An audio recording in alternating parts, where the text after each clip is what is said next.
A seriously humorous discussion between Navi Mumbai Builders and CA Ramesh Prabhu about mandatory disclosures required by RERA. At first, the discussion was totally serious. After all, the Real Estate Regulatory Act, RERA, casts serious responsibilities on the builder to make mandatory disclosures. पुढे जाऊ mandatory public disclosure. Mandatory public disclosure मध्ये आपल्या details of the developer 5 वर्षाचा पूर्ण track record दिला पाहिजे. Details of the project, त्याच्यामध्ये land status आहे, किती फ्लॅट्स आहे, किती बांधणार आहे, काय एमिनिटीज होणार आहे, पूर्ण स्टॅट्युटरी अप्रूव्हल म्हणजे जोपर्यंत तुमचं कमेन्समेंट सर्टिफिकेट येत नाही तोपर्यंत तुम्हाला रेग्युलेटरी अथॉरिटी नोंदणी करणार नाही. एकदा पूर्ण अप्रूव्हल आला, लँड टायटल व्यवस्थित झाला, सर्व झाला, त्याच्यानंतरच तुम्ही फ्लॅट विकू शकणार, त्याच्यानंतर तुमचं रजिस्ट्रेशन होणार आहे. कॉन्ट्रॅक्च्युअल ऑब्लिगेशन, पूर्ण कॉन्ट्रॅक्च्युअल ऑब्लिगेशन तुम्हाला टाकायला लागणार आहे. आता बिल्डरचं ऑब्लिगेशन काय काय असणार आहे? बिल्डरच्या ऑब्लिगेशन मध्ये एक आहे, तुम्हाला जोपर्यंत तुम्ही रेग्युलेटरी अथॉरिटीकडे नोंदणी करत नाही, नोंदणी करताना पूर्ण अप्रूव्हल तुम्ही घेऊन नोंदणी करणार आहे. अप्रूव्हल म्हणजे म्युनिसिपालिटीचा जे काय अप्रूव्हल लागतात, सिडकोचे अप्रूव्हल लागतात, हे सर्व घेतल्यानंतरच तुम्ही फ्लॅट विकू शकता. तोपर्यंत कुठलाही फ्लॅट तुम्ही जाहिरात पण देऊ शकत नाही, तुम्ही सॉफ्ट लॉन्च करू शकत नाही. इथे म्हटलं ना, इन्व्हेस्टरला देणार, अमुक देणार, तमुक देणार, तुम्ही देऊ शकणार नाही. तुम्ही ते दिलं तर it is a violation, and because it is a violation 10% of the cost of the entire real estate project. समजा तुमचं रिअल एस्टेट प्रोजेक्ट 100 कोटीचा असेल आणि तुम्ही एक फ्लॅट रजिस्ट्रेशन न करता विकला असेल, तुमच्यावर किती अन्याय होऊ शकतो, दंड होऊ शकतो माहिती आहे? पूर्ण रिअल एस्टेट प्रोजेक्टचा 100 कोटीचा 10 करोड रुपयाचा तुमच्यावर दंड लागू शकता. And then people started searching for loopholes in RERA. Advertise म्हणून एक सॉफ्ट लॉन्च ते केलं, विकला नाही फ्लॅट तर नाही चालू शकत. तुम्हाला कुठल्याही प्रकारचा, मी नंतर जाहिरातचं तुम्हाला सांगतो, तुम्ही SMS पाठवू शकणार नाही, व्हॉट्सअप मध्ये मेसेज पाठवू शकणार नाही.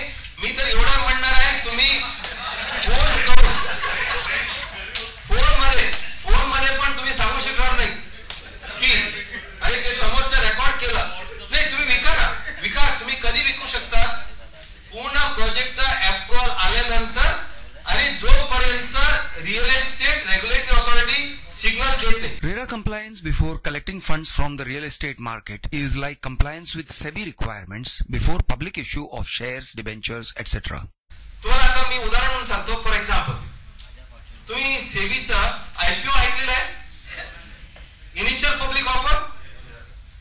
जोपर्यंत सेबी रेड प्रॉस्पेक्टस किंवा प्रॉस्पेक्टस अप्रूव्ह करत नाही, डिस्क्लोजर वगैरे बघत नाही, त्यांचे स्टॉक एक्सचेंज मध्ये लिस्टिंग, मर्चंट बँकाचं डिक्लेरेशन हे सर्व घेत नाही, तोपर्यंत एकही लोकांचा पैसे तुम्ही घेऊ शकतात का? तुम्ही विकू शकतात का? जाहिरात देऊ शकतात का? असं येतो म्हणून नाही.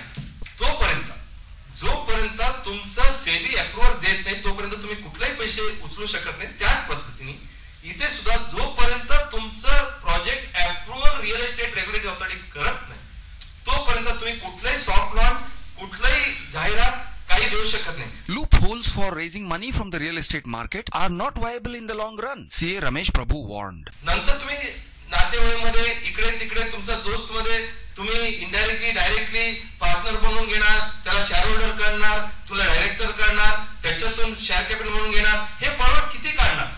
1 फ्लॅटचा काढणार, 2 फ्लॅटचा काढणार, 3 फ्लॅटचा काढणार, पण जास्त तर करू शकणार नाही ना, आणि शेअर पार्टनर बनवायला. But what to do? दिल है कि मानता नहीं. The search for loopholes continues because दिल है हिंदुस्तानी. तर प्रश्न असा आहे त्याच्यामध्ये, आपलं रेकॉर्ड जर बुकिंग घेतलं, समजा काय रेकॉर्डवर बुकिंग नाही घेतलं, ठीक, सपोज एखादी लँड आपल्याला आवडली आहे, बरोबर, तिथे 10 लोकांना घर हवे, बरोबर, आणि त्यांनी ती जागा पसंत केल्यामुळे काही बिल्डर जागा घेतात, बरोबर, आणि त्यांना तिथे घर बनवून देतात, बरोबर आहे. आता ठीक आहे, आम्ही कुठल्याही प्रकारची ऍडव्हर्टाइजमेंट केली नाही, पण त्यांच्याकडनं 10 लाख रुपये आम्ही कॅश रुपयाने घेतले, ठीक आहे, आणि नंतर आम्ही तो प्रोजेक्ट केला, म्हणजे कन्फर्म बुकिंग झालं, बरोबर, उद्या ते घेतो बोलले आणि आम्ही लँड घेतल्यानंतर घेतलं नाही, सगळं बिल्डर वाटतो. तुम्हाला आणि तुमच्या बायकोला सर्व सांगा लागेल की मी कधी ना कधी आतमध्ये जाणार. आजपासून सुरू केलेलं आहे. का माहितीये का सर, इथे पळवट नाही होत. ज्यांनी पळवट काढले त्याला पळा लागलं. कळलं कसं आहे हे? मी माझा प्रश्न असं नाहीये, हे तुम्ही ठीक आहे, चुकीचं आहे.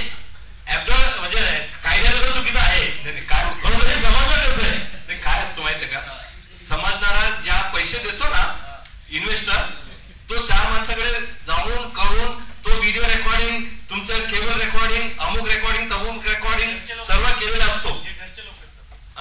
त्याला साहेब त्याच्यापासून घर हवं आहे म्हणून तो पैसे देतोय. आम्ही तर वेगळा जात नाहीये साहेब. असं आहे, रेप अलॉट नाही, पण कन्सेंटनी दोघांनी त्यांचं काम करत असेल जोपर्यंत तक्रार होत नाही काय प्रॉब्लेम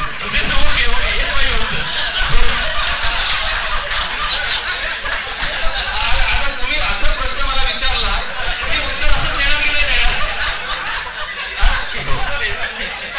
आणि जेव्हा तुम्ही ज्यांच्याशी संबंध केलेला आहे 2 वर्षानंतर ते पोलीस स्टेशन मध्ये जाऊन तक्रार केल्यानंतर तुम्ही त्या तयारी ऑलरेडी केलेला आहे असं समजून घ्या.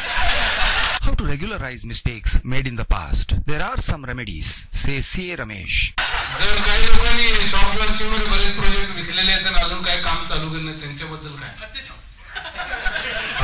ते सांगू, ज्यांनी ऑलरेडी केलेला आहे, गुन्हा केलेला आहे, त्यांना आपलं गंगा स्नान कसं करता येईल ते आम्ही सांगू.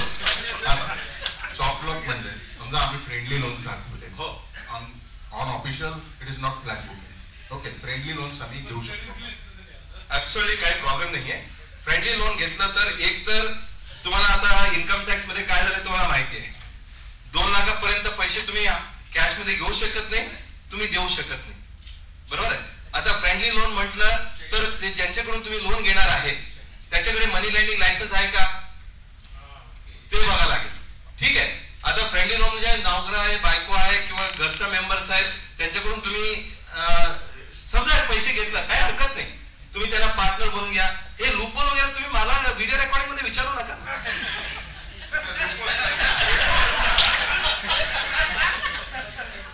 मला असं म्हणायचंय की दिस आर ऑल लिमिटेड. थोडक्यात तुम्ही करू शकता, पण आपण जेव्हा एखादा इंडस्ट्री बघतो, एखादा वेगळा प्रोजेक्ट बघतो, वेगळा रूपरेषा बघतो, आज आपण लूपहोल इथे बघायला बसलेलो नाही. ज्या पद्धतीने आम्ही कामं करतो कुठे ना कुठे आपण बदल केला पाहिजे. आतापर्यंत आम्ही नेहमी तुम्हाला सांगतो की जेव्हा आपण काळाचा बदल होतोय, सिस्टम बदलतोय, आपण सिस्टम बरोबर गेला पाहिजे. If you don't change with the times, you will not survive. This serious message to builders was delivered with humor. आता काळाचा काय गरज आहे? बिल्डरला, चांगला बिल्डरला ह्या क्षेत्रामध्ये राहायचं आहे. ह्या क्षेत्रामध्ये राहायचं असेल तर चांगलं काम केलं पाहिजे. जे कायदा म्हणतो त्याचपणे आम्हाला वागायला पाहिजे. नाहीतर जसं आता मराठा सहकारी बँक झाला, कपूर बँकचा हालत झाला, असंच तुमचं पण हालत होणार आहे. आणि मला सांगू द्या, तुम्हाला आश्चर्य वाटेल, more than 50 to 60% builders will be out of the life. पण ह्याचा अर्थ असं नाही की बिल्डिंग सप्लाय कमी होणार आहे. नाही, चांगला लोक येतील, त्यांना पैसे पण मिळणार.